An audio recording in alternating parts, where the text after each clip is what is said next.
जी अस्सलाम वालेकुम। خدای دې وبخښه، مننه. تاسو څنګه یې؟ ټیک ټاک غږ مې واورېدو. مننه ژوندی.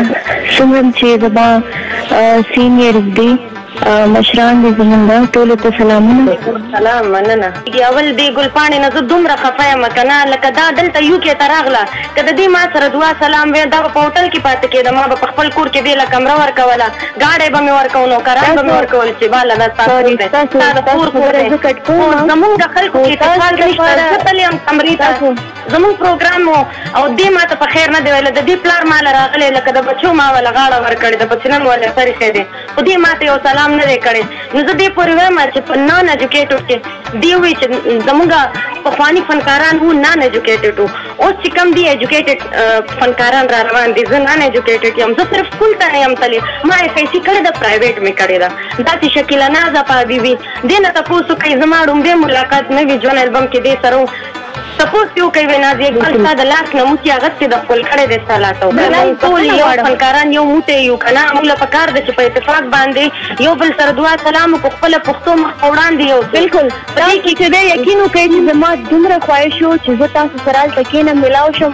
ما ته بله ورځ فاروق لاله وویلې چې تاسو هلته ملاو نه شوئ، ما وی یا به دې مونږ سره ملاوېږي یا به نه ملاوېږي، دا د شکیله اپا به آنلاین راغلي. تاسو پلار بیمار و، زه ورله تپوس له رانغلمه، پخپله ووایه. بلکل تاسو خپله ګیله وکړه، خو دا دی چې لکه زه دا نه وایم، زه خو ستاسو همیشه په هر ځای کې خبره کوم، ستاسو ریسپیکټ، ستاسو سینیورټي، ستاسو کار زه اپریشیټ کوم.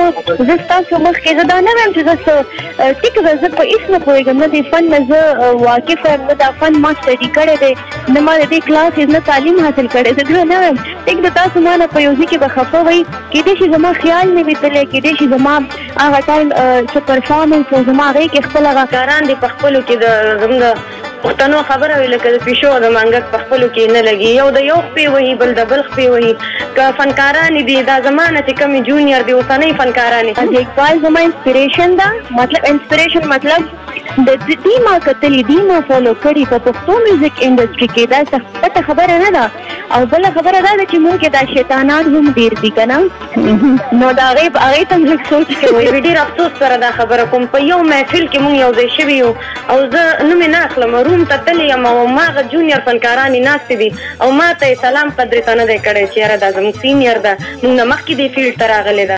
بس دغه بې اتفاقي ده په مونږ خلکو کې، زه ډېره خفه یم په دې خبره کومه که نه. لکه زموږ اوسنۍ یو څو فنکارانې جنکۍ راغلي دي چې هغوی ایجوکیټډ ځان ته وایي چې مونږ ایجوکیټډ یو، او زمونږ وروستني فنکاران چې وو نو هغې ایجوکیټډ نه وو، د هغې ایجوکیشن دومره نه وو، دا دی هغه دی، او یو څو خبرې انګلیش کې زده کړي دي هغه لګیا یې کوي.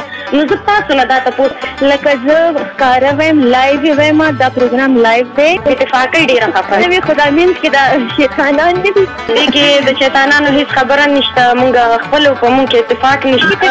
مذهبي ناپاته نسلونه او ختمونه کول، نو اول مې ورسره مې سمه شکیله ناز بیبي ته دعا کوله، یا الله صحت ورله ورکړي. مونږ ته خو صرف دغه یو پاتې شو سینیئر فنکارانو کې، نغمه بیبي د الله دې هغې له ډېر ژوند ورکړي، ټول ژوندي لري، الله دې تاسو ټول په صحت روغ لري. تاسو موږ دپاره یو اکیډمي یې استادانو کې راځئ. अस्सलाम वालेकुम दोस्तों, मैं हूं नगमा जाफरी और आज आपको मैं हबीबुल्लाह मशाल के YouTube चैनल HMPK के बारे में बताना चाहती हूं। दोस्तों, इस चैनल पर बहुत अच्छी वीडियोस आपको देखने को मिलेंगी, तो अभी सब्सक्राइब कीजिए इनके चैनल को और धूम मचा दीजिए।